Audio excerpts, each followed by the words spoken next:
చౌటుప్పల్ మండల్ ఎల్లగిరి గ్రామ పంచాయతీ సర్పంచ్ గారు రెక్కల మహేందర్ రెడ్డి గారు మనతో ఉన్నారు.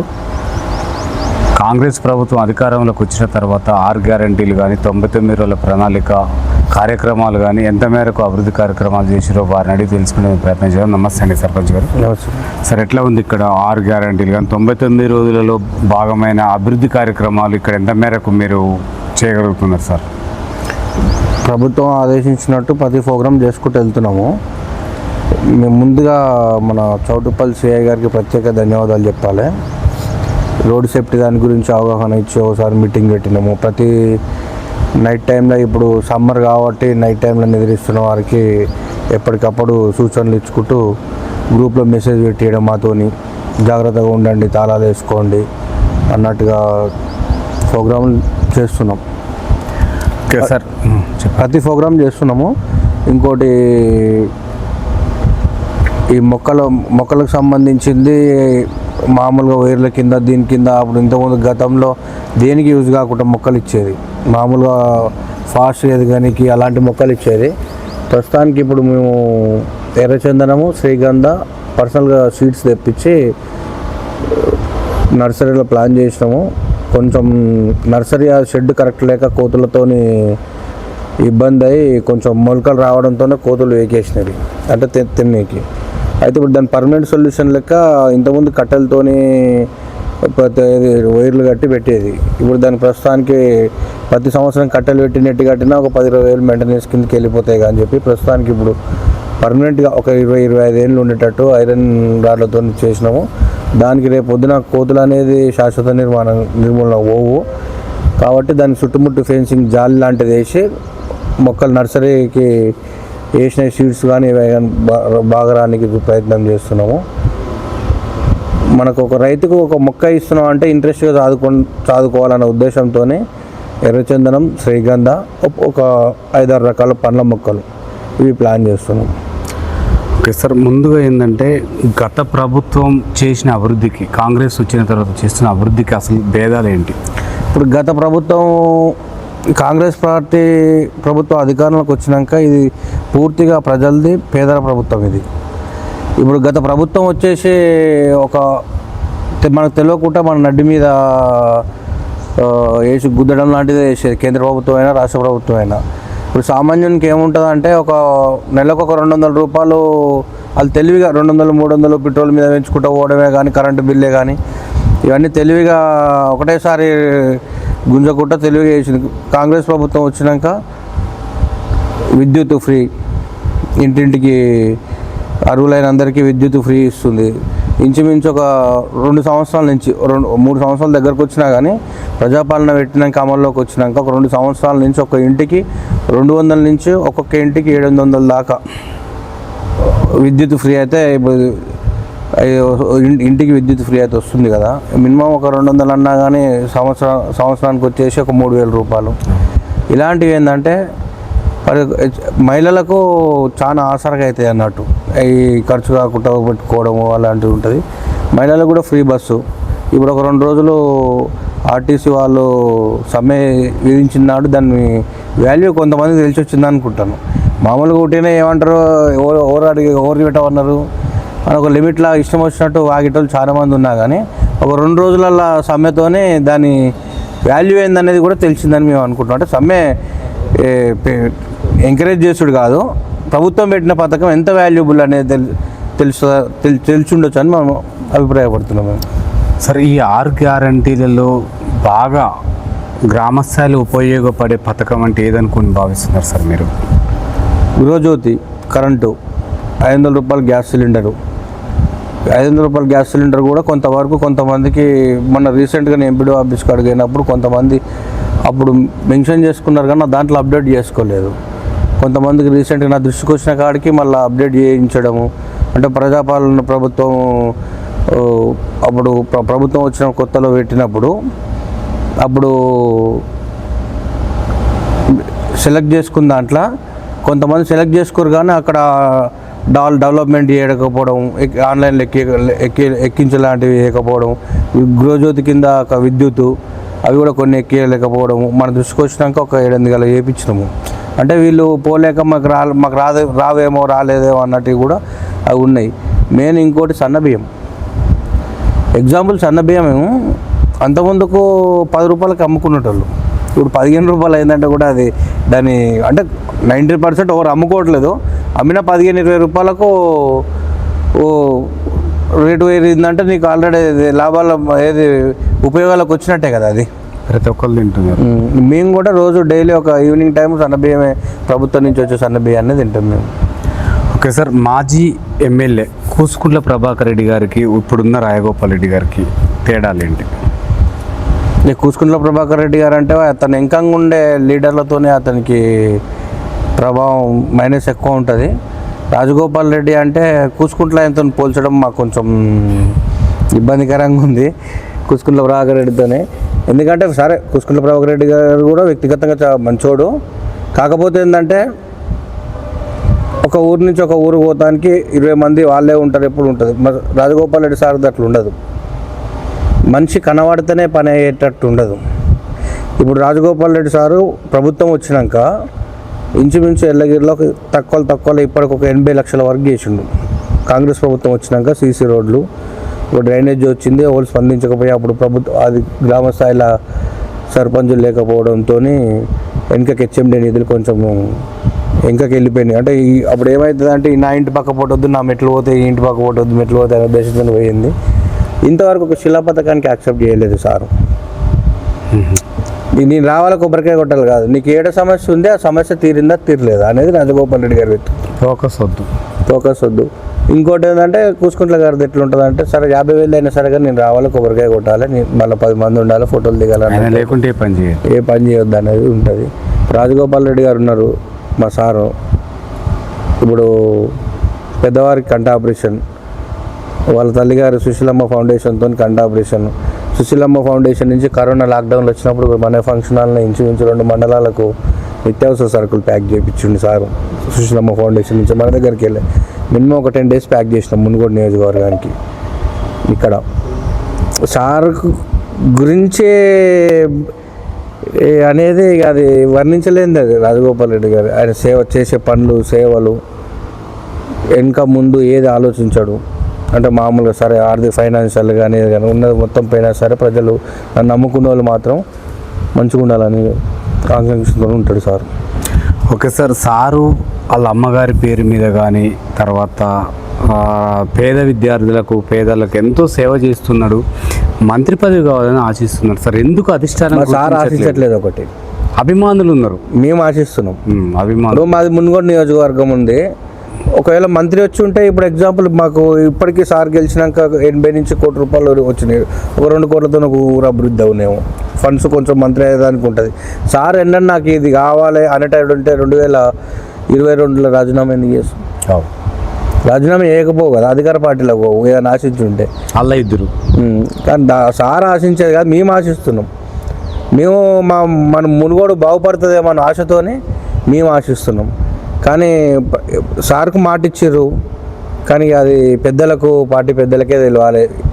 ఎందుకు ఇవ్వట్లేదు, ఎందుకు పక్కకు పెడుతున్నారు అనేది కూడా లేదు. ఇప్పుడు ఎగ్జాంపుల్ పెద్ద సార్ ఉన్నాడు, ఇప్పుడు ఆ రోజు కూడా తెలుసు కదా ప్రభుత్వం ఏర్పడే ముందుకు ఒకటే నియోజకవర్గంలో చెరొక పక్క పోటీ చేసి అయితే గెలిచి మీకు ఒకటే ఇస్తామని కాదు కదా. మేము Munugode Yadadri district, sir Nalgonda district. ఇప్పుడు ఏదో కొంతమంది చూపే సాకులతోని ఆ సాకులు కూడా చెప్పట్లేదు అనుకోండి. కాకపోతే వేరే పార్టీలే కానీ మామూలుగా టీవీలలో ప్రెస్లలో ఒకటే కుటుంబానికి 2 అంటున్నాయి. ఒకటే కుటుంబానికి 2 అంటే ఇప్పుడు ఎగ్జాంపుల్ పెద్ద సార్ చిన్న మా సార్తో చూసుకుంటున్న ఒక 20 నియోజకవర్గాల మీద ప్రభావం ఉంటుంది. ఇప్పుడు గెలిచిన సీట్లే కానీ మహబూబ్నగర్, నకరికల్లు, మునుగోడు, భువనగిరి, ఆలేరు, ఇబ్రహీంపట్నం అంటే మా సార్ వాళ్ళది అంటే ఒక కొంచెం వాళ్ళు డిసిషన్ తీసుకుంటే ఆ డిసిషన్కి కట్టుబాటి కొట్లాడుతోళ్ళము. ప్రతి నియోజకవర్గానికి ఒక 10 నుంచి ఒక 20,000 ఓట్లు ఉంటాయి. ఈ నియోజకవర్గాలే కాకుండా ఓన్లీ మా నల్గొండ మునుగోడే కాకుండా అలాంటిది ఉంది. కాబట్టి సార్కి ఇస్తే బాగుంటుంది. ఇవ్వకపోతే ఒకటే అనుకుంటున్నాం, పైన దేవుడు ఉండు, నెక్స్ట్ టైం సీఎం అవుతుండొచ్చు. ఇది వ్యక్తిగతంగా పెట్టిన పార్టీ కాదు కదా, ఒక ఫ్యామిలీకి సంబంధించిన పార్టీ కాదు, ప్రజాస్వామ్యంలో ఉన్నటువంటి పార్టీ. కంపల్సరీ సీఎంఏ కావచ్చు మా సార్. ఆయనకున్న మంచిదనం ఒకవేళ మంత్రి పదవికి అర్హుడా, ఒకవేళ అర్హుడైతే ఇయ్యలేదనుకో అప్పుడు పార్టీ మారుతాడా? మళ్ళీ పార్టీ మారేది అలాంటి ఏం ఆలోచనలు లేవు మా సార్కి. అంటే మంత్రి పదవి కోసం మారే ఆలోచనలు లేవు. అభివృద్ధి కోసం అవసరమైతే ఎక్కడికైనా ఆడికి ఒక అడుగు కాకపోతే 10 అడుగులు ముందుకేనికైనా సిద్ధమే. అభివృద్ధి జరుగుతుందంటే 100 అడుగులు వెంకకేసి ఉండడానికి కూడా మా సార్ ఎప్పుడైనా సిద్ధమే ఉంటాడు. అది కూడా అనేదానికి ఆ క్వశ్చన్ అడిగేటోళ్ళే తెలియాలి ఆ సార్ గుణం అనేది. మామూలుగా మిమ్మల్ని అంటలేను, మామూలు అరుగుడా అనేది మామూలుగా ఎందుకు ఇద్దరికి ఉన్నాయి కదా అనేటోళ్ళకు మామూలుగా బయట ఉన్న జనాలకే తెలియాలి ఏంది. ఇప్పుడు ఏం లేకుండా డబ్బు గురించి ఆశించి వచ్చిన వాళ్ళకు మంత్రి పదవి కన్నా సొంత డబ్బుని ఒక నదిలా ప్రవహిస్తున్న నది కన్నా ఎక్కువ వచ్చేది రూపాయి అయినా సరే అవసరాలను బట్టి 2 రూపాయలైనా ఖర్చు పెట్టే గుణం ఉన్న ఆయనకు ఇవ్వడంతో ప్రజలు కూడా చాలా మేలు జరుగుతుంది. ఆయన పని కావాలంటే కూడా ఏ ఒక్క స్టేజ్ దగ్గర కూడా ఆశించకుండా పనులు జరిగిపోతాయి అన్నట్టు. ఓకే సార్, చౌటుప్పల్ అంటే కూతవేడి దూరంలో ఉంది. అక్కడ మొత్తం కూడా కెమికల్ ఫ్యాక్టరీస్ సార్. దాని ద్వారా రైతులు చాలా ఇబ్బంది పడుతున్నారు. అక్కడ ఉన్న ప్రజలు కూడా అనారోగ్యాల పాలవుతున్నారు. ఏ ప్రభుత్వాలు వచ్చినా ధర్నాలు చేస్తున్నారు. తీర్మానమల్లన్న కానీ కూసుకుంట్ల ప్రభాకర్ రెడ్డి కానీ చాలామంది ధర్నాలు చేశారు, కానీ ఏం చేయలేకపోయారు. మరి కాంగ్రెస్ ప్రభుత్వంలో మన రాయగోపాల్ రెడ్డి గారి ఆధ్వర్యంలో దాన్ని నిర్మూలించడం కోసం ఏ విధంగా కృషి ఉండబోతుందంటారు? అంటే ఇప్పుడు ఇండస్ట్రీలో అంటే వేరే విధంగా అనట్లేదు, ఇండస్ట్రీలో వచ్చేటప్పుడే ఈ జోన్లో రావాలని ఉండేది. ఈ కెమికల్ కంపెనీల వాయు పొల్యూషన్తో సార్ దృష్టికి చాలాసార్లు 2-3 సార్లు తీసుకెళ్ళిన దాంట్లో ఒకటి లక్కారం దగ్గర ఉన్నటువంటి మాంసం చికెన్ షాప్కి సంబంధించిన విపరీతమైన స్మెల్ వస్తుందంటే ఇమీడియట్గా యాక్షన్ తీసుకొని దాన్ని చేసేసిండు. ఈ కంపెనీలలో కూడా ప్రతిదానికి ఒక సంస్థ ఉంటే గవర్నమెంట్ అయినా ఏదైనా ఆలోచన చేస్తుంటే ఉద్యోగాలు వస్తాయనే ఉద్దేశంతో హైదరాబాద్కి సార్ ఉండేది. అప్పుడు కంపెనీలు ఇచ్చినాక వాళ్ళు పొల్యూషన్ తగ్గట్టు ట్రీట్మెంట్ ప్లాంట్లు పెట్టుకోవాలి, స్మెల్ దాని గురించి రావాలి. వాస్తవానికి కాంగ్రెస్ ఎమ్మెల్యే గారు అధికార పార్టీ ఎమ్మెల్యే అయినాక కొంచెం వాయు పొల్యూషన్ తగ్గింది. అంటే రాత్రి పూట కానీ మధ్యాహ్నం సాయంత్రం పూట కానీ కొంచెం స్మెల్ ఎక్కువ వచ్చేది. ఎమ్మెల్యే గారు వచ్చినాక ఆయన తీసుకున్న చర్యలు అంటే గతంలో ఉన్నటువంటి అధికారులు ఎమ్మెల్యేలు కాకుండా విరుద్ధంగా ఉంటాడు కాబట్టి వ్యక్తిగత లాభాలు ఆశించాడు కాబట్టి ఓన్లీ ప్రజలు అంటే అధికారాన్ని వ్యక్తిగత దుర్వినియోగం చేయడు కాబట్టి కొంచెం వాయు పొల్యూషన్ అయితే కంట్రోల్లో ఉంది. కానీ దీనికి 100% సారు ప్రమాదకరంగానే ఉంది. ఇది పోవాలనుకుంటే విత్ డాక్యుమెంట్ సగా మనం చూపిస్తే సార్ యాక్షన్ తీసుకొని ఇప్పుడు ఆ స్మెల్ వస్తుందని చెప్పి ఆ కంపెనీ మీదకి నైటు ఆ సార్ ఎమ్మెల్యే గారు డైరెక్ట్ రావడం జరిగింది. వాతావరణం ఎట్లుంటుంది ఏంది, ఒకవేళ మామూలుగా చుట్టుపక్కల ఏమన్నా ఆయనకు తెలిసేది కూడా ఆయన కింద మీద ఏమన్నా సమాచారం ఉండి కంపెనీ మీదకి మనం చూడకుండా పోవడం కూడా కరెక్ట్ కాదు కదా. మనమే పోయి చూస్తే లైవ్లో ఎట్లుంటుంది అనేది కూడా సార్ వచ్చి లైవ్లో చూసిండు, స్మెల్ ఘోరంగా ఉంది, దీన్ని ఇమీడియట్గా ముషాలని చెప్పి ముషేపిచ్చేసింది సార్. సరే, ఈ మద్యం దుకాణాలు ఒక మంచి సిద్ధాంతం తీసుకొచ్చి దాన్ని చేయడం చాలా వరకు అయితే నిర్మూలించడానికి చాలా కృషి చేస్తున్నాడు సార్. మరి అయినా అక్కడక్కడ జరుగుతూనే ఉన్నాయి. ఎక్కడ లోపం జరుగుతుందంటారు సార్? లోపం అంటే వాస్తవానికి సార్ మంచి సంకల్పంతో ఒక కుటుంబం బాగుపడాలి, ఎనీ టైం మద్యం దొరికిన దానికన్నా సరే ప్రభుత్వం ఎక్సైజ్ ఆఫీస్ పెట్టింది కాబట్టి కంపల్సరీ దాన్ని నిర్మూలించలేము. ఓన్లీ మన నియోజకవర్గానికైనా కొంతవరకు కుటుంబాన్ని ఆర్థికంగా కానీ ఆరోగ్యంగా కానీ కొంచెం ఉండడానికి ప్రయత్నం చేసి మద్యం నిర్మూలన చేయాలని చెప్పి, దుకాణాలు నిర్మూలన చేయాలని చెప్పి సార్ తీసుకున్న ఆలోచన. వాస్తవానికి నేను ఓపెన్గా చెప్తాను, నేను కొంచెం పొరపాట్లు మాలాంటి గ్రామస్థాయి లీడర్లతో చేతిలో కూడా ఉన్నాయి నడిచేటివి. సరే, ఒత్తిళ్ళు మాలాంటి గ్రామస్థాయి సార్ పైకి వెళ్ళి ఇచ్చిన దానికి ఇప్పుడు ప్రజెంట్ నడుస్తున్నాయి అంటే మాలాంటి వాళ్ళు మేము సార్ దృష్టికి తీసుకోపోతలేం కాబట్టి మాలాంటి వారి నాయకులతో పొరపాట్లతోనే అది ఇంకా కొంచెం నడుస్తుందని చెప్తున్నాను నేను. అంటే జరుగుతున్న తప్పులు సార్కు తెలియదు. ఇంకా సార్ మాకు ఒకటే చెప్పిండు, మద్యం దుకాణాల గురించి కూడా స్టార్టింగ్ డిసిషన్ తీసుకున్నప్పుడు మీటింగ్ పెట్టినప్పుడు మనోళ్ళు కూడా కొంచెం పని లేని వాళ్ళు ఉంటారు కదా సార్, ఏమవుతుందంటే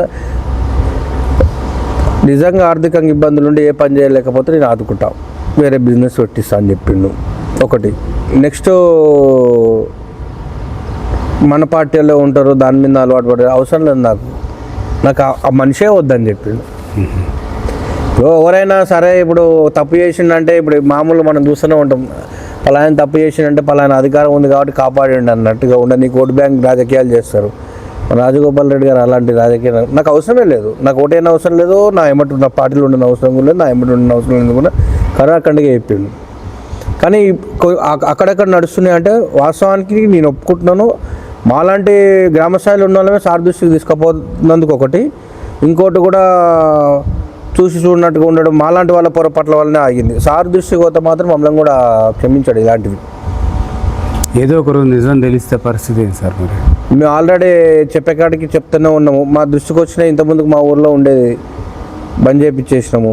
తర్వాత రీసెంట్గా ఒకరే అమ్ముతారు అన్నట్టు తెలిసింది. మళ్ళీ పర్సనల్గా పోయి కూడా చెప్పినాము. లేదు అన్నప్పుడు సార్ కూడా ఏం చేస్తాడు, పైన అధికారులకుతోనే యాక్షన్ తీసుకుంటాడు. కానీ మేమే వాస్తవానికి ఏంటంటే అంటే ఇక్కడని కాదు, ఉన్న ఏరియాలల్లో జరుగుతుంది ఏంటంటే లోకల్లో ఉన్న గ్రామశాఖ అధ్యక్షులు కార్యకర్తలు గట్టిగా అనుకుంటే క్లోజ్ అవుతాయి అవి. సార్ ఒక అడుగు వేసినప్పుడు మనం కూడా సార్ ఎమ్మటి 2 అడుగులు వేస్తే ఆటోమేటిక్ అది శాశ్వతంగా నిర్మూలన అయ్యే అవకాశం ఉంటుంది. ఇప్పుడు అక్కడక్కడ ఉన్న కాడ పొరపాటు జరుగుతుంది అంటే ఓన్లీ కార్యకర్తల వల్లే గట్టిగా నిర్ణయాలు తీసుకోకపోవడం వల్లే జరుగుతుంది అని భావించవచ్చు. సరే, ఈ బెల్ట్ షాపుల మీద తీసుకున్న చర్యలు అయితే ఏవైతున్నాయో అవి కూడా గ్రామాలలో కోతులతోటి కుక్కలతోటి చాలా ఇబ్బంది పడుతున్నారు సార్ ప్రజలు. వాటిని కూడా నివారించడం కోసం సార్ ఏదైనా అంటే చర్యలు చేపట్టే ఆలోచనలు ఉన్నాయంటారా? మీరేమన్నా సార్ దృష్టి తీసుకెళ్ళారా?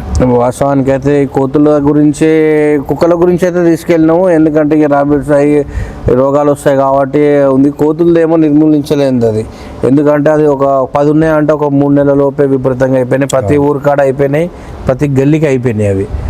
దాన్ని ఇప్పుడు రీసెంట్గా మేము కూడా ఇప్పుడు మీరు ఏకగ్రీవం అయినప్పుడు వచ్చి ఇంటర్వ్యూ చేశారు. అప్పుడు తర్వాత రీసెంట్గా నెల కింద ఏం చేసినాము, ఇక అన్ని ఊర్లలో పట్టిస్తారు కదా అని చెప్పి మా ఊర్లో కూడా పట్టి లైవ్లో మళ్ళీ మేము ఎన్నో మళ్ళీ పక్క ఊర్లలో ఇచ్చిపెట్టుడు ప్లస్ మళ్ళీ ఆయిటిని ఎన్నో రోడ్డు మీద ఇచ్చిపెట్టుడు హానికరం కాకుండా డైరెక్ట్ నల్లమల్ల ఫారెస్ట్కి తీసుకెళ్ళి అక్కడ వాటర్ ఉన్న దగ్గర తీసుకెళ్ళి ఇచ్చిపెట్టి రావడం జరిగింది. అవి కూడా పట్టుకునేటప్పుడు కూడా ఏమవుతుంది అంటే అవి ఒకదానికొకటి బోన్లో వేస్తారు కదా, ఖర్చుకొని ఇబ్బంది అవుతున్నసరికి వద్దని చెప్పేసినాం. ఇక ఒక 7-8 గంటల ఉన్నట్టున్నాయి, అవి దొరకట్లేదు అతనికి. ఇక అదంటే ఓన్లీ గ్రామస్థాయి వారికే చూసుకుంటున్నారు, ఎమ్మెల్యే గారి దృష్టికి తీసుకెళ్ళలేదు. ఈ కుక్కల దానికి సంబంధించింది అయితే కొంచెం ప్రమాదకరంగానే ఉంటాయి. పిల్లలని కరవడము చేయడము వాటికి కొంచెం ప్రమాదకరంగా ఉంటాయి కాబట్టి సార్ దృష్టికి వెళ్ళినప్పుడు కూడా చెప్పిండు. సార్ కూడా చెప్పిండు దాన్ని ఇమ్మీడియట్గా మీరు లోకల్లో వీలైనంత వరకు యాక్షన్ తీసుకోండి, ఉన్నతాధికారులకు చెప్పండి, యాక్షన్ తీసుకుంటారని చెప్పాడు. సరే, ఈ గ్రామంలో సీసీ రోడ్లు కానీ డ్రైనేజీ వ్యవస్థ కానీ తర్వాత ఇక్కడ మన లైబ్రరీ కావాలంటున్నారు. ఇక్కడ ఉన్న నిరుద్యోగ యువతకి ఉపాధి కావాలంటున్నారు. ఈ అన్నిటి మీద మీ దగ్గర ప్రణాళిక ఏముంది? సార్ కాంచి సలహాలు ఏమైనా తీసుకుంటున్నారా సార్? ఇప్పుడు నిరుద్యోగులకు ఆల్రెడీ లోకల్కి సంబంధించిన జాబ్లు ఏదైనా ఇండస్ట్రీలలో వాళ్ళు పలానా దాంట్లో మాకు వాళ్ళ రిక్వైర్మెంట్ ఉంది మేము వెళ్తాము అని చెప్తే మాట్లాడి పెట్టేయడం జరుగుతుంది. ఇంకోటి సరే ఏం చూసినా ఫస్ట్ వాళ్ళకు చేయాలని ఇంట్రెస్ట్ ఉండాలి. 1-2 ఉన్నారు, ఏ ఇంట్రెస్ట్ ఉండదు, ఒకటే తిరుగుతూ ఉంటారు వాళ్ళతో వెళ్తూనే ఎప్పుడు అదే జోలి ముచ్చట తప్పిస్తే ఏది ఉండదు. ఫస్ట్ మనం ఒక సిస్టమేటిక్ మీద వచ్చి సరే అది రోజుకు 200 అయిద్దా, 300 అయిద్దా, 400, 500, 600 అనేది చేసుకోవాలనే ఇంట్రెస్ట్ ఫస్ట్ జాబ్ చేసుకున్న వాళ్ళకి ఉండాలి. ఉట్టిగానే ఉంటే వస్తాయి, లేకపోతే విన్నో బెదిరిస్తే వస్తాయి అనే మెంటాలిటీ ఉన్నవాడికి మనం ఏది చెప్పినా అది సాధ్యం కాదు. ఈ లైబ్రరీ అంటే ఇప్పుడు మహిళా భవనం వచ్చింది మాకు కొత్తగా, సారు మహిళా భవనం పెట్టించిండు. సర్పంచ్ ఎలక్షన్ అయిపోయిన ఒక 15 డేస్కి ఒక మహిళా భవనం, ఒక 20 లక్షల సీసీ రోడ్లు ఇచ్చిండు, 4 రోడ్లు వేసినాము. మహిళా భవనం ఏంటంటే కొంచెం డౌన్లో ఉంది, అది ఒక 15 lakhs వరకు సివిల్ కాంట్రాక్టర్ నడితే 15 lakhs అయితే అంటున్నాడు. మనకు వచ్చింది 10 lakhs, కతిమ 5 lakhs ఇంకా ప్లేస్ మారుదామా ఏందనేది ఒకటి ఉంది. తర్వాత ఒకవేళ జీపీలకి వెళ్ళి ఇట్లా కొంచెం ఫండింగ్ చేస్తే అయిపోతుందేమో అనే ఉద్దేశంతో ఆలోచన చేస్తున్నాం. అది ఇంకోటి డ్రైనేజ్ కూడా అప్పుడు వెనకటికి అప్పుడు మోరీలు కట్టేది, అటు ఇటు గణెట్ రాయిలు వేసి ఓపెన్ డ్రైనేజ్ ఉండేది, ఇప్పుడు అండర్ గ్రౌండ్ డ్రైనేజ్ వచ్చింది. అలాంటి దాని మీద 2013లో తెలంగాణ ఏర్పడ్డాక డ్రైనేజీలు కూడా అప్పటి నుంచి స్టార్ట్ అయినాయి, అండర్గ్రౌండ్ డ్రైనేజీలు. ఇప్పుడు స్టార్ట్ అయినప్పుడు దీని మీద ఓన్లీ మన బండపలకలు వేసి సీసీ పోసేసారు. అంటే ఎటు చూసినా అది ఒక ఏమైనా జామ్ అయిపోతే మొత్తం జామ్ అయిపోతుంది. అలాంటివి కూడా ఊర్లో ఒక 2 ఉంది, దాన్ని కూడా గుర్తించినాము. ఇప్పుడు నెక్స్ట్ ఆల్రెడీ ఎమ్మెల్యే గారు ఒక డ్రైనేజ్ గురించి హెచ్ఎండి నిధుల నుంచి ఒక 20 lakhs 25 lakhs 15 నుంచి ఒక 25 lakhs మొదల వెసులుబాటును బట్టి పెట్టిస్తా అని చెప్పిండు మండలంలో. మొన్ననే ఒక 20 lakhs పెట్టి రోడ్లు వేసినాము. మళ్ళా ఒకటి స్కూల్లో కిచెన్ షెడ్ వచ్చింది. అంటే టోటల్గా సార్ గెలిచినాక ప్రస్తుతానికి ఇప్పటికి ఒక అంటే మేము సార్ కొత్తగా పాలకవర్గం వచ్చినాక ఒక 57 లక్షల వరకు ఎల్లగిరి గ్రామ పంచాయతీకి 37 లక్షల వరకు వచ్చింది. ఒక 20 లక్షల వరకు డ్రైనేజీలకు చేస్తా అని చెప్పి మాట ఇచ్చాడు సారు. డ్రైనేజ్ వర్క్ ఉంది. ఇంకోటి అంతకుముందుకు ఇక్కడ ద్వారకమయ అని వెంచర్ ఉండే 2013 నుంచి కొంచెం ఉన్న 2 సర్పంచులు, ఒక సర్పంచ్ ఏమో అది కరెక్ట్ లేదు అని చెప్పి కట్టుకొనియలేదు. ఇంకోలేమో మీరు కట్టుకోరు ఏమని వేసుకొని నేనైతే మీరు తిరుగు రానని చెప్పారు. సరే రూపాయి కూడబెట్టి కట్టుకున్నారు. కాకపోతే ఆ వెంచర్ చేసిన ఆయన పొరపాటు ఈడ సమస్య ఏడు ఉందంటే ఇది కరెక్ట్ కాదన్నతోనే వాళ్ళ ప్లాట్లు అమ్మిపించిండు. కమిషన్ బేసిక్ మీద ప్లాట్లు అమ్మిపించడము, ఒక 2-3 ప్లాట్లు తీసుకోవడము కమిషన్ బేసిక్ల మీద. అంటే మామూలుగా 2% 3% ఉంటుంది కదా, అప్పుడే వీళ్ళతో కొనిపించకపోతే పోయి ఉంటే అయిపోవు కదా. అవును, తప్పుడు అని తెలిసి కూడా తప్పు చేసి మళ్ళీ తర్వాత రూపాయి కూడా పెట్టుకొని ప్లాట్లు కొన్న వాళ్ళకు మళ్ళీ తర్వాత ఇది కరెక్ట్ లేదు, ఇది ఇట్లా ఉండాలి అట్లా ఉండాలి, ఓపెన్ ల్యాండ్ డిస్ప్యూట్ అన్నప్పుడు కూడా తెలుసు కదా వాళ్ళకు ప్లాట్లు అనిపిస్తే. అప్పుడు జనాలంతా కొనుక్కున్నాక వాళ్ళని ఆర్థికంగా రూపాయి కూడా పెట్టుకొని ఒక మినిమం ఒక 5-6 ఏళ్ళు 10 ఏళ్ళ కష్టాన్ని ఇప్పుడు కరెక్ట్ కాదంటూ కూడా కరెక్ట్ కాదు కదా. మేము కూడా వచ్చి కూడా ఏం చేస్తాం, ఇది కరెక్ట్ కాదనట్లేదు. ఆల్రెడీ ఉన్న రోడ్లు వేస్తున్నాము, ఉన్న కాడ డ్రైనేజీలు ఇంటికాడికి వెళ్ళి డ్రైనేజీలు క్లియర్ చేయడము. గత 10 సంవత్సరాల నుంచి ఒక ఇల్లులు ఉన్నా కానీ ఒక బల్బు కూడా వేయలేదు గ్రామ పంచాయతీ నుంచి. మనం వచ్చిన ఒక ప్రమాణ స్వీకారం చేసిన ఒక 15 days లోపే ఉన్న పోల్స్కి లైట్లు వేయడం జరిగింది. ఇప్పుడు మెయిన్ సమ్మర్ యాక్షన్ కింద వాటర్ ప్రాబ్లం ఉంది. దానికి ఒక మినిమం ఒక 10-15 days నుంచి వాటర్ మ్యాన్ వస్తలేడు. నేను మా అల్లుడు ప్లస్ మా కారోబార్ గారు లేడీస్ పాపం ఆమె ఊరు వరకు ఆమె చూసుకుంటుంది, నేను మా అల్లుడు వెళ్ళాక వచ్చింది కదా. అతనే ఏది ప్రస్తుతానికి ఆయన సిక్లో ఉన్నాడు. సమ్మర్ యాక్షన్ ఇంతకుముందుకేమో మామూలుగా సరే డైలీ ఒక 200 liters పట్టే ఇంట్లో ఇప్పుడు 400 liters కామన్గా పడుతుంటుంది. ఎందుకంటే ఆ రోజు డైలీ ఒకసారి ఫేస్ వాష్ చేసుకొని స్నానం చేసుకోవాలి. ఇప్పుడు పొద్దున్న సాయంత్రం కంపల్సరీ బయటకు వేస్తే స్నానాలు అవుతాయి కాబట్టి దాన్ని ప్లానింగ్ చేసుకొని వెళ్తున్నాము. ఇంకోటి ఏంటంటే పిల్లలకు రాజగోపాల్ రెడ్డి గారు మొన్న ఎంకరేజ్ చేయనీకి గవర్నమెంట్ కాలేజీలలో ప్రైవేట్ కాలేజీలలో చదువుకుంటే వాళ్ళకైనా కాలేజీ ఫస్ట్ వచ్చిన వాళ్ళకు, సెకండ్ వచ్చిన వాళ్ళకు, థర్డ్ వచ్చిన వాళ్ళకు ఓన్లీ పిల్లలకు తల్లిదండ్రులకు కూడా కొంచెం ఏంటంటే చదవండి ఇట్లా ప్రైజ్ మనీ లెక్క 25, 10, 15 లెక్క ఇంచుమించు మా మునుగోడు నియోజకవర్గం మొత్తంలో 100ల సంఖ్య మంది విద్యార్థులకు ఎంకరేజ్ చేస్తున్నాడు. కంటి ఆపరేషన్ చేపిస్తున్నాడు. ఏం తక్కువ మా సార్ ఎవరిని మంత్రి పదవి కోసం సొంత ఖర్చు పెట్టుకొని కూడా దేనికి వెనకాడాడు. అయినా మాకే బాధ అనిపిస్తుంది, అరువునికి ఎందుకు రావని. సార్ ఈ గ్రామ భద్రత కోసం అంటే హైవేకి దగ్గర ఉంది మన విలేజ్ కూడా, ఇప్పుడు అంతా చూస్తూనే ఉన్నాం సార్. అక్కడక్కడ దొంగతనాలు జరగడం, మహిళలపై అఘాయిత్యాలు జరగడం, ఇవన్నీ చూస్తూనే ఉన్నాం. వీటి భద్రత కోసం మీరు సీసీ కెమెరాలు ఏమన్నా దాతల ద్వారా కానీ గ్రామ సీసీ కెమెరాలు మాట్లాడుతున్నాము. అంటే ఒక్కొక్కటి ఏమైందంటే ఇప్పుడు మన ఎలగిరి విలేజ్ అనేది ఒక 1025 ఓట్లు ఉంటాయి. జనాభా వచ్చేసి రెంటల్ పర్పస్ కూడా బాగానే ఉంటుంది. ఇక్కడ ఊరు అనేది ఇప్పుడు 5 భాగాలు అయిపోయింది. ఒకటి ద్వారకమయ వెంచర్, శివాజీ నగర్, మరి రోడ్ యువతల ప్లస్ ఊరు ముక్కుడుంబాయి. ఈ వైరింగ్ అంటే మా ఊరు మొత్తం ఒకటే దగ్గర ఉంటేనేమో ఒక 10 కెమెరాలతోనే అయిపోయేది. మన మెయిన్ ఎంట్రీలలో ఎన్నో అవుట్ల కాడ పెట్టుంటే అయిపోయేది. ఒక్కొక్క కాలనీకి ఒక్కొక్క ఏరియాకు ఒక 5 నుంచి ఒక 10 పడుతున్నాయి. ఆల్రెడీ ముక్కుడుంబాయి దగ్గర అక్కడ ఉన్న ward number 5th ward number సొంతంగానే వేయించిండు. అక్కడ గూడెం దగ్గర ఎల్లగిరి, శివాజీ నగర్, రోడ్ యువతల, ద్వారకమయ వెంచర్లో వేయించేటివి ఉన్నాయి. ఆల్రెడీ మాట్లాడుతున్నాము. కొంచెం డోనర్లు కూడా కొంచెం ఫైనాన్షియల్గా ఇబ్బంది ఉంది. జర ఆగస్ట్ లోపు సెట్ చేద్దాము. జర ఇప్పుడిప్పుడే అంత ఇబ్బంది ఉందని చెప్పారు. ఒక 2-3 డోనర్లను కూడా టచ్ చేసినాం. మామూలుగా చిన్న వాటికి మామూలుగా ఎమ్మటే రియాక్ట్ అవుతారు కదా, వాళ్ళని టచ్ చేసినాము. సిఎస్ఆర్ ఫండ్ నుంచి ఏమో మహిళలకు ఆల్రెడీ మా దగ్గర ఉన్న బృందావన్ కంపెనీ మనం వచ్చిన 20 days ఒక 2 months లోపే బ్లాస్ట్ అయ్యింది. అది రియాక్టర్ వెళ్ళి మీ దృష్టి కూడా రావచ్చు. వాళ్ళతోని ఇట్లా మాట్లాడే సిఎస్ఆర్ ఫండ్ పెట్టి కుటీర పరిశ్రమ అని పెడదామని పెద్ద ఆలోచన ఉండే. అక్కడున్న ఎండి గారితో కూడా డిస్కషన్ చేయడం జరిగింది. దూతిగూడెంలో ఉన్న ఒక 2-3 కంపెనీలతో కూడా డిస్కషన్ చేయడం జరిగింది. ఒక 25 నుంచి ఒక 50 లక్షలు పెట్టి లేడీస్కి కుటీర పరిశ్రమ ఏర్పాటు చేపిస్తే సొంత కాళ్ళ మీద ఉండేటట్టు ఉపాధి కల్పిస్తానికి ప్రయత్నం చేసినాము. ఈలోపే ఇది జరిగింది. సారుని మళ్ళీ ఒక 2 years వెయిట్ చేయమని చెప్పిండు. ఒకటి కారం గిండి లాంటివి పిండి పట్టేది, ప్లస్ పేపర్ ప్లేట్లు ప్రింట్ చేసేటివి, నెక్స్ట్ అల్మిల్ గడ్డ పట్టేటి, వాళ్ళకి సంబంధించి ఏది వాళ్ళు చేసే పనులకే పెడదామని చెప్పి ఆల్రెడీ ఇన్స్ట్రుమెంట్ కూడా వేయించినాము. ఒక 25 lakhs అయిన ఉండే. ఒక 6 monthsలో ఆల్రెడీ స్టార్ట్ చేసుకో అని చెప్పినాక సిఎస్ఆర్ ఫండ్ ఎవ్రీ 4 yearsకి ఒకసారి 20-30 lakhs పెట్టేది. రోడ్లు అంటే ఇప్పుడు కాకపోయినా ఇప్పుడు ప్రభుత్వం నుంచి వస్తాయి సార్. ఇలాంటివి చేసేందంటే ఒక ఉపాధి మీరు ఇండైరెక్ట్గా కూడా ఒక 50 మందికి ఉపాధి కల్పించిన వాళ్ళు అవుతారు అని చెప్తే అర్థం చేసుకొని సరే ఇది ఎట్లుంటుందో చూసుకొని చేపిస్తాను మాట ఇచ్చినాడు. అలాంటిది కొంతమంది సరే గతంలో ఉన్న వాళ్ళు కూడా ఇదన్నీ మాటల వరకే ఉంటుంది అన్నాడు.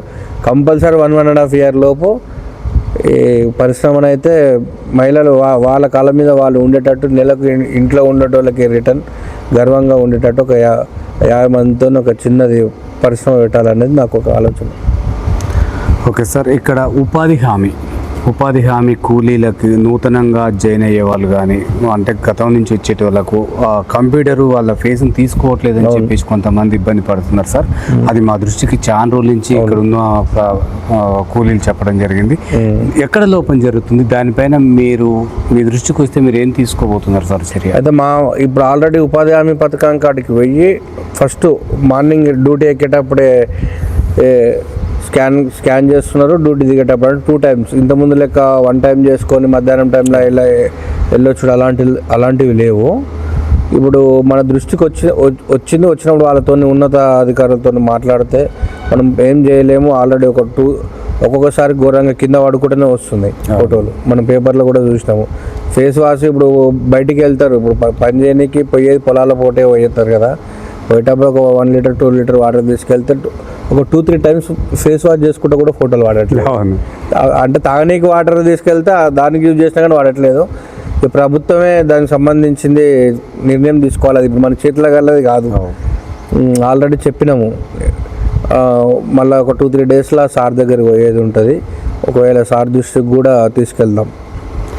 ఓకే సార్, ఇక్కడ ఏర్పాట్లు చేసిన ఐకేపీ సెంటర్లు దాంట్లో రైతులను కొంచెం బాగా ఇబ్బందులకు గురి చేస్తున్నారని చెప్తుంది. మహిళా సంఘాల ద్వారా కానీ, పిఎస్సి సొసైటీల ద్వారా కానీ ఆ గోనె సంచులు రాక ఎగబట్టి ఇవన్నీ చేసడం రైతులు ఇబ్బంది పడుతున్నారు. అయితే ఐకేపీ సెంటర్ కూడా కొయిలవడానికి ఇచ్చారు. కొయిలవడంలో నాకు తెలిసి సరే మనం కొంచెం 100-200 ఎకరాలు పెట్టుంటారేమో. ఇక్కడ దాని ఏమవుతుందంటే అక్కడ చిన్న బ్రిడ్జ్ ఉంది. ఆ బ్రిడ్జ్లో నార్మల్ టైంలోనే ఒక 2 vehicles పాస్ కావు. ఇప్పుడు రైతు ఒక పొలంలో రోడ్డు తల సైడ్ ఇంచుమించు కైతపురం, ఎల్లగిరి, ఐకేపీ సెంటర్ కిందకి గజలొంబాయి, ఎల్లంబాయి అని ఉంటుంది. ఓన్లీ ఇక్కడ సైడ్ మొత్తం కలిసి ఒక 700-800 ఎకరాలు నాటు పెట్టారు. ఆ రోడ్ అవతల సైడ్ కన్నా రోడ్డు తల ఎక్కువ పెట్టారు. కొయిలవడానికి ఇచ్చే బదులు ఎల్లగిరికో ఇస్తే అది కూడా పోరాడంగా మొన్న ఈడ మసీద్ దగ్గర యువతల సైడ్ సబ్ అని పెట్టారు. దాని అవతల పెట్టిన దానికన్నా ట్రాఫిక్, ఒక రైతు వరికొత్త మిషన్ తెచ్చి పొలంలో ఉంటుంది, ఒక ట్రాక్టర్ పెట్టుకుంటాడు ఒడ్లు మార్కెట్లో వేసేస్తానికి, ట్రాఫిక్ జామ్ అయ్యి ఆడు ఉంటుంది. అంటే ఇవన్నీ అధికారుల దృష్టి తీసుకెళ్ళాక సబ్ అని ఇటు సైడ్ పెట్టారు. ఇంకోటి ఏంటంటే సార్ ఇప్పుడే స్టార్టింగ్ అయింది కాబట్టి ఆల్రెడీ అప్రమత్తంగానే ఉన్నారు. కాకపోతే డీజిల్ కొరత వల్ల వెహికల్స్ నడవకపోవడము గత ఒక 2-3 days నుంచి చూస్తున్నాము. మెయిన్గా వెహికల్స్ నడవకపోవడము. నేను కూడా ఈరోజు మీరు మార్నింగ్ కాల్ చేసాం, సిటీకి పోతే ఒక 20 minutes పెట్రోల్ బంక్ లైన్లోనే కట్టవలసి వచ్చింది. అట్లా ఉంది సార్ అది ప్రస్తుతానికి. ఓకే సార్, ఇక్కడ ఏ 6 గ్యారంటీలు కానీ 99 రోజుల ప్రణాళిక కానీ సజావుగా సాగుతుందని మీరు భావిస్తున్నారా సార్? ప్రభుత్వం దగ్గర బడ్జెట్ అంతకుముందుకే రాష్ట్రం అప్పులపాలయ్యి ఉంది. ప్రభుత్వం దగ్గర బడ్జెట్ ఉండుంటే వేరుండు.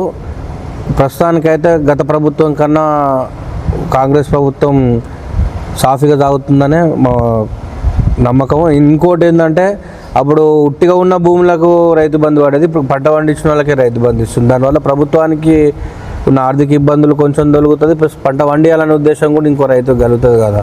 ఇప్పుడు ఈ పథకం వచ్చినాకనే కొంతవరకు ఒక 20% భూములు దున్నుతున్నారు, బీడు భూములని దున్నుతున్నారు. ఇప్పుడు దాన్ని ఏదో చిలక పంట వేయడమా ఏదో ఒకటి మాత్రం దున్నుతున్నారు. అంటే దానివల్ల ఉపాధి ట్రాక్టర్ కలుగుతుంది, కూలోళ్ళ కలుగుతుంది. అలాంటి ప్రభుత్వం పంట వేసిన వాళ్ళకి వేయాలి, పంట వేసిన వాళ్ళకి రైతు బంధు వేయడమే కరెక్ట్. సార్ ఇక్కడ మా దృష్టికి వచ్చిన సమస్య సార్, ఇది ధరణి పోర్టల్ ద్వారా కొంతమంది రైతులు భూమి కోల్పోయిన వాళ్ళు, ఇంకా కొన్ని చిక్కులలో ఉన్న వాళ్ళు కూడా ఉన్నారు సార్. అది భూభారతి ద్వారా ఏమన్నా క్లియర్ అయ్యే అవకాశాలు ఉన్నాయంటారా? మీ దృష్టికి వచ్చిందా సార్? పూర్తి స్థాయిలో భూభారత్ అనేది పూర్తి స్థాయిలో వచ్చి క్లియర్ అయ్యిద్ది అనేది ఉంది. ఇంకా మొత్తం అంతవరకు లేదు. రీసెంట్గా ఇప్పుడు వెనకటి గతంలో జాయింట్ పట్టాలు ఉండేది. ఇప్పుడు ఇంకోటి రైతులకు ఇంకో సమస్య ఏమొచ్చిందంటే, దున్నేది ఇప్పుడు ఎగ్జాంపుల్ ఇదే సర్వే నెంబర్ మీద దున్నితే ఆ సర్వే నెంబర్ పట్ట కబ్జాకి ఈయన ఉంటాడు, పట్ట వేరే ఆయన ఉంటుంది. ఇలాంటి సమస్యలు ఉన్నాయి ఏది రైతు బంధు విషయంలో కూడా. ఇది పూర్తి స్థాయిలో భూభారతి అనేది పూర్తి స్థాయిలో వర్క్ చేస్తే సమస్య నిర్మూలన అవుతుంది అనేది నమ్మకం ఉంది. ఓకే సార్, ఇక్కడ చౌటుప్పల్ మండల పరిధిలో కానీ గ్రామ పంచాయతీలలో చాలామంది సర్పంచులు గెలిచిన తర్వాత గ్రామ పంచాయతీలో ఉన్న ప్రజలు ఓటేసి గెలిపించిన ప్రజలకు అందుబాటులో ఉండట్లేరని చెప్పి తెలుస్తుంది సార్. ఇది ఎమ్మెల్యే గారి దృష్టికి తీసుకెళ్లే ఆలోచనలు ఉంటాయంటారా మీ దగ్గర? అంటే ఆ గ్రామంలో ఉన్న పార్టీ లీడర్స్ ఉంటారు కదా, వాళ్ళు కంపల్సరీ అందుబాటులో లేరని అయితే తీసుకెళ్తారు కదా. ఇప్పుడు ఎగ్జాంపుల్ పోటీ చేయకుండా ముందే ఆలోచన చేసుకోవాలి, ప్రజలకు అందుబాటులో ఉంటానటోళ్ళే పోటీ చేయడము కరెక్ట్. అందుబాటులో లేనిది ఎన్నో ఉంటా, నెలకు వారానికి 2 సార్లు ఇట్లా వచ్చిపోతా చుట్టం చూపు లెక్క అనేది సర్పంచ్ చేయడానికి అనర్హుడు అనేది నా ఉద్దేశం. సార్ ఇక్కడ గత ప్రభుత్వంలో ఇచ్చిన డబుల్ బెడ్రూమ్లు ఎన్ని వచ్చినాయి? మీరు అధికారంలోకి వచ్చిన తర్వాత ఇందిరమ్మ ఇండ్లు ఎంతమంది అర్హులైన వాళ్ళకి ఇచ్చారు సార్ మీరు? ఇప్పుడు గత ప్రభుత్వంలో ఎలక్షన్ల ముందు కొన్ని ఇంటి పత్రాలకు వీళ్ళకి శాంక్షన్ అయినాయని వచ్చినాయి. అది కూడా వాళ్ళ పార్టీకి సంబంధించిన వాళ్ళకే టోటల్గా పెట్టుకోవడం జరిగింది. మొన్న వచ్చినటువంటి మా విలేజ్కి 15 ఇందిరమ్మ ఇళ్ళు రావడం జరిగింది. 15 ఇళ్ళల్లో కాంగ్రెస్ పార్టీకి మీరు ఎన్ని ఇళ్ళు పెట్టుకున్నాం అనుకుంటారు మీరు? ఎగ్జాంపుల్ ఇప్పుడైతే సర్పంచులు లేరు, ప్రభుత్వం ఇచ్చింది. ఒక్క ఉదాహరణ ఎగ్జాంపుల్ మా ఊర్లో ఉన్న పరిస్థితి, కాంగ్రెస్ పార్టీకి ఉన్న కార్యకర్తలకు ఎన్ని ఇళ్ళు పెట్టుకోవచ్చు 15 ఇళ్ళల్లో? మీరు చెప్పండి. మామూలుగా అది పెట్టుకుంటే వాళ్ళకి తెలుస్తుంది సార్. సమన్యాయంగా వాడు పార్టీలు చూడలేదు. టీఆర్ఎస్ అయినా బీజేపీ అయినా కమ్యూనిస్ట్ అయినా సరే కాంగ్రెస్ అయినా సరే పార్టీలు చూడకుండా ఇల్లు ఇస్తే లాస్ట్ వరకు సెలెక్ట్ చేసిన 15 ఇళ్ళలో 3 వచ్చినాయి మాకు. దానికి ఒక పెద్ద కాంట్రవర్సీ మళ్ళీ మా ఇంటర్నల్గా ఆడ మనం పెట్టుకోవాలంటే అది కాదు. కాబట్టి కండవ కప్పుకున్న వాళ్ళకే ఎక్కువ శాతం పోయినాయి చెప్పేసి టాక్ వచ్చింది ఇక్కడ. అది వాస్తవం లేదు, అది 100% కాదు. కండువా ఎవరు కప్పుకున్నారు? ఇప్పుడు ఆల్రెడీ మొన్న తర్వాత ఎలక్షన్లు తర్వాత కండువా పార్టీలో జాయిన్ కావాలి కదా ఇళ్ళల్లో పోతాప్పుడు. అలాంటిది ఏం లేదు, అన్ని ఊహాగానాలు అవతలలో పడిపర్రాన్న వాళ్ళు చెప్పే మాటలు తప్పిస్తే ఏం లేదు. కాకపోతే ప్రభుత్వం చేసే పనులు మీకు నచ్చితే ప్రభుత్వానికి ఆదరణగా ఉండండి, అందుబాటులో ఉండండి, ప్రభుత్వాన్ని సహకరించండి, ప్రభుత్వాన్ని ఆదరించండి అనే చెప్తున్నాం. తప్పిస్తే కండువా కప్పుకుంటేనే ఇలా శాశ్వతంగా ఏ పార్టీ ఉంటుంది? మామూలుగా ఇలా కప్పుకొని ఇల్లు తీసుకొని అవతలకి వెళ్తాడు, గ్యారంటీ ఏముంటుంది? ఉండదు కదా. మనసుకు నచ్చాలి, ఇచ్చే పథకం మనిషికి నచ్చాలి, మనసుకు నచ్చాలి, దానికి ప్రభుత్వానికి మేలు జరుగుతూ ఉంటుంది. కానీ మన షరతులు పెడితే నడవదు సార్. ఇక్కడ యువత మొత్తం కూడా మద్యానికి బానిసలు కావడంతో పాటు ఈ ఫోన్ బెట్టింగులు యాప్ల ద్వారా బెట్టింగులు పెట్టి కొంతమంది తల్లిదండ్రులు చెప్తే వినకుండా కూడా చాలా అఘాయిత్యాలకు గురి చేసుకోవటం జరుగుతుంది సార్. వీటిపైన మీరు పోలీసు వాళ్ళ ద్వారా ఏమన్నా అవగాహన సదస్సులు ఏర్పాటు చేశారా సార్? ఒక 3-4 ఇయర్స్ కింద బెట్టింగ్లల్లో కూడా వాస్తవానికి మా ఊర్లో క్రికెట్ బెట్టింగ్ అవి అంటే మేము సేమ్ ఏజ్ కాబట్టి కొంచెం తెలిసేది. వాస్తవానికి ఒక 2.5-3 ఇయర్స్ నుంచి అంటే మినిమం ఒక 4 ఇయర్స్ నుంచి దూరంగా ఉంటున్నారు, బెట్టింగ్లకు దూరంగా ఉంటున్నారు. కాకపోతే ఏం చేస్తున్నారంటే మ్యాచ్లో పెట్టుకుని మ్యాచ్లో ఆడుతున్నారు తప్పిస్తే ఫోన్లో బెట్టింగ్లకు అయితే ఒక 4-5 ఇయర్స్ ఉన్న బ్యాక్ అంతా లేరు. ఎవరన్నా ఒకరిద్దరు ఏమన్నా సార్ట్ చేసుకోవాల్సిందే. కానీ అంటే సేమ్ ఏజ్ గ్రూప్ కాబట్టి మాకు తెలుస్తుంది కదా బెట్టింగ్ జరుగుతలేవా పెడుతురు అనేది. ఒక 80% అయితే తగ్గిపోయింది. అంటే దీనికి వాళ్ళకే ఫస్ట్ యాక్సెప్ట్ చెప్పాలి. అంటే ఎవరేం మోటివేట్ చేయలేదు, చెప్పలేదు, వాళ్ళే మరి దేని గురించి పని చేసుకున్నాం. కానీ ఒక 20% అయితే ఓన్లీ ఉంటే ఆడేమన్నా ఉందేమో. కానీ ఒక 80% నేను చూసినప్పుడు 5 ఇయర్స్ బ్యాక్ ఇప్పుడు చూస్తే ఒక 80% తగ్గిపోయింది. అప్పుడు రోజుకు ఈవినింగ్ సాయంత్రం ఐపీఎల్ స్టార్ట్ కావడంగానే ఫోన్లు నాన్ స్టాప్గా ఫోన్లు వచ్చేది. లేకపోతే నా సొంత దగ్గర 2,000 ఒక 5,000 అని అడగడం చేయడం జరిగేది. ఇప్పుడైతే అలాంటివి అయితే వినిపించట్లేదు, కనిపించట్లేదు ఊర్లో. సార్, గత నాయకుల కంటే కూడా భిన్నంగా అభివృద్ధి చేయడం కోసం ఈ గ్రామాన్ని మీ దగ్గర మంచి ప్రణాళిక ఏముంది సార్? ఈ 5 ఏళ్లలోపు ఎట్లా చేయాలనుకుంటున్నారు? అసలు యాక్చువల్గా మా ఊరికి ఇప్పుడు ఇది ఇంతకుముందుకు ఇంటర్వ్యూలో కూడా చెప్పాను, ఇది జెడ్పీ రోడ్. ఇది అంటే చాలా రద్దీగా ఉంటుంది. ఇప్పుడు ధర్మజూడం కాడ ఒక ఫ్లైఓవర్ పడుతున్నది, యాక్సిడెంట్లు బాగా అవుతుంది. అంతకుముందుకు యాక్సిడెంట్లు అయ్యేది, అప్పుడు డివైడర్ ఉండే మూసిరు. దీనివల్ల మా ఊరు ఏమవుతుందంటే రోడ్ ఇవతల మా ఊరోళ్ళమే చుట్టపు చూపు లెక్క నెలకోసారి 2 నెలలకు ఒకసారి ఎదురుపడ్డట్టు అయిపోతుంది. రాను పిల్లలు పెద్దగానికి ఇది మనూరేనా, ఇవతల పక్క కూడా అవతల సైడ్ కూడా మనూరేనా అడిగే ప్రమాదాలు ఉన్నాయి. మన ప్రస్తుతం ఉన్న బంధాలు కూడా కొంచెం దూరం, రోజు పొద్దున్న లేస్తారు పలకరింపుతో స్టార్ట్ అయ్యే బంధాలు కూడా చుట్టపు చూపు లెక్క అవుతున్నాయి. ఇంకోటి గ్రామాభివృద్ధి కూడా చాలా కుంటిపడుతుంది ఇక్కడ బ్రిడ్జ్ లేకపోతే. సార్ దృష్టికి తీసుకెళ్ళినాము, కంపల్సరీ దీన్ని NH నేషనల్ హైవే అథారిటీలతో మాట్లాడి దానికి సంబంధించిన మంత్రితో కూడా మాట్లాడి చెప్తా అని చెప్పారు. మన రాష్ట్రంలో మన పెద్ద సార్ వెంకటరెడ్డి సార్ గారు ఉన్నారు, వాళ్ళు కూడా సానుకూలంగానే ఉన్నారు. దీన్ని 100% ఇది సాధిస్తే ఖతిమే కూడా చేయాలి. మెయిన్ ఊరు అభివృద్ధి అనేది ఈ బ్రిడ్జ్తోనే స్టార్ట్ అవుతుంది అనేది నాకు గట్టి ఆలోచన. దానివల్ల ఏమవుతుంది, షాప్స్ వస్తాయి ఇక్కడికి, అంటే ట్రాఫిక్ జనాలు తిరిగే ప్రాంతం ఎక్కువ అవుతుంది, షాప్స్ వస్తాయి. ప్లస్ ఒక పింఛన్ తీసుకుంటే రోడ్ అవతలకి వెళ్ళి గ్రామ పంచాయతీకి రావాలంటే బ్రిడ్జ్ కిందకి వెళ్ళి రావాల్సి వస్తుంది. ఒక వ్యక్తికి కూడా రోజు రోడ్ అవతలకి పని పడ్డోళ్ళకు, అవతల పొలాల వాళ్ళకి, ఇతర గ్రామ పంచాయతీ ఇతర అవసరాల కోసం రోడ్ ఇవతల దారితోళ్ళకు ఒక వ్యక్తికి తెలియకుండానే రోజుకు యావరేజ్గా ఒక 30 నుంచి 60 రూపాయలు ఆర్థికంగా నష్టపోతున్నాడు. అంటే మినిమం నెలకు వచ్చేసి అంటే అట్లా బ్రిడ్జ్ కిందకి వెళ్ళి రోజు కిలోమీటర్న్నర అవుతుంది. మళ్ళీ అన్ని స్పీడ్ బ్రేకర్లు, నెలకు ఈజీగా 1,500 రూపాయలు ఒక కుటుంబానికి ఖర్చు కూడా పెరిగిపోతుంది. ప్లస్ ఇంకోటి ఏంటంటే ఇప్పుడు పోచంపల్లి పోయే బస్సు ఆ బ్రిడ్జ్లో పట్టదు, ఒక 2 కార్లు ఎదురు కావు, హైట్ లేదు, వేసేది కూడా కరెక్ట్ వేయలేదు బ్రిడ్జ్ అక్కడ. ఇప్పుడు వేసేది జెడ్పీ రోడ్, ఇది పోచంపల్లికి వెళ్తుంది, చాలా రద్దీగా ఉంటుంది. ఇక్కడ ఇండస్ట్రీలు ఉన్నాయి, ప్లస్ కషర్లు ఉన్నాయి, ప్లస్ పోచంపల్లికి వెళ్తుంది, భువనగిరికి వెళ్తుంది, యాదగిరి గుట్టకు ఇలాంటివి వెళ్ళేవి కూడా ఉన్నాయి. కాబట్టి ఇది సార్ తలుచుకొని ఇది మాకు బ్రిడ్జ్ వేయిస్తే మా ఊరు ఇంచుమించు ఇప్పుడు ఉన్న వ్యక్తిగత ఆర్థిక లావాదేవీలు కూడా మా ఊరు గ్రామ ప్రజలకు ఒక 20% పెరిగే అవకాశాలు కూడా ఉంటాయి.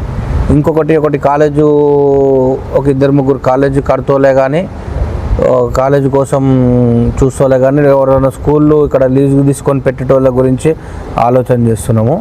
ఎందుకంటే దీనివల్ల ఉన్న ఇండ్లకు రెంట్ పర్పస్గా రెంట్ పెరుగుతుంది, ప్లస్ ఊరికి ఒక పేరు వస్తుంది. ఒక ప్రైవేట్ స్కూల్ అయినా సరే ఇక్కడికి వచ్చిందంటే జర ఏడుందంటే పలానా ఎల్లగిరిలో ఉంది అనేది వస్తుంది. ప్లస్ గ్రామ పంచాయతీకి ఆదాయం పెరుగుతుంది ట్యాక్స్ రూపకంగా, ఇలా చూస్తున్నాం. ఇంకోటి ఏంటంటే ఈ ఇయర్ మీకు ఆల్రెడీ గతంలో చేసిన ఇంటర్వ్యూలో కూడా ఒక 3-4 మంత్స్, ఒక 5 మంత్స్, ఒక 6 మంత్స్ టైం తీసుకొని గ్రామాభివృద్ధి కమిటీ చేస్తానికి ఆల్రెడీ గ్రామాభివృద్ధి కమిటీ అనేది స్టార్ట్ చేసినాము. ఆల్రెడీ ఒక 20 మందిని లిస్ట్ అవుట్ చేసుకున్నాము. దాంట్లోకి వెళ్ళి ఇంకొక 5 మందిని తీసుకొని ఆర్థికంగా కొంచెం అంటే మా ఊర్లో NRIలు ఉన్నారు, ప్లస్ ఇండస్ట్రీలు ఉన్నాయి, ప్లస్ ప్రతి చిన్నదానికి ఒక ఏమైనా ప్రాబ్లం ఉందని చెప్పి గ్రూప్లో మెసేజ్ చేసినా పలానా వాళ్ళకు ఉందని చెప్పిన స్పాట్లో స్పందిస్తూ వాళ్ళు ఉన్నారు. కాబట్టి మెయిన్ స్టడీకి ఒక ఎక్కువ ప్రిఫరెన్స్ ఇచ్చి మామూలుగా గవర్నమెంట్ స్కూల్లో చదివేటోళ్ళకు ఒక వెహికల్ అరేంజ్ చేయడము, ప్లస్ ఈవినింగ్ టైంలో ట్యూషన్ చెప్పడము, ప్లస్ స్కూల్లో తల్లిదండ్రులను అడగలేకుండా చిన్న ఏమన్నా కొనాలన్నా కానీ ఒక మినిమం ఒక స్టూడెంట్కు ఇయర్లీ ఒక 15,000 దాకా ఖర్చు చేద్దామన్న ఆలోచనతో నాకు తెలిసి ఒక జూలై వరకల్లా కంప్లీట్గా పూర్తి స్థాయిలో కంప్లీట్ అయ్యి ఆర్థికంగా కంప్లీట్ అయిపోద్దని అనుకుంటాం. ఓకే సార్, ఫైనల్గా మీకు 5 సంవత్సరాలు ఒక బాధ్యతను ఏర్పాటు చేశారు సార్ ప్రజలు మీ మీద నమ్మకంతో. ఆ నమ్మకాన్ని నిలబెట్టుకోవడం కోసం ఆ ప్రజలకు మీరు ఏం చెప్పదలుచుకున్నారు సార్? ఓటర్లకి అందరికీ, ఈ గ్రామ ప్రజలందరికీ కూడా ఏం చెప్పదలుచుకున్నారు? ఇప్పుడు నా మీద ఒక బాధ్యత పెట్టారు. నేను ప్రజలకు కూడా కోరేది ఒకటే, ఏకగ్రీవంగా ఎన్నుకున్నందుకు ప్రతి ఒక్కరికి పేరు ధన్యవాదాలు. ఇంకోటి ప్రజలకి ఏంటంటే ధర్మం వైపు ఉండండి, నిజం వైపు ఉండండి, మనకు మంచి అనిపించిందే చేసుకుంటూ వెళ్ళండి. ఒకరి దాని మీద ఆశపడకుండా ఉండకూడదు. మనది మనకు అక్కడ వస్తే సరిపోతుంది అంతే. Okay sir, thank you sir. చూస్తూనే ఉండండి మీ తెలుగు టీవీ.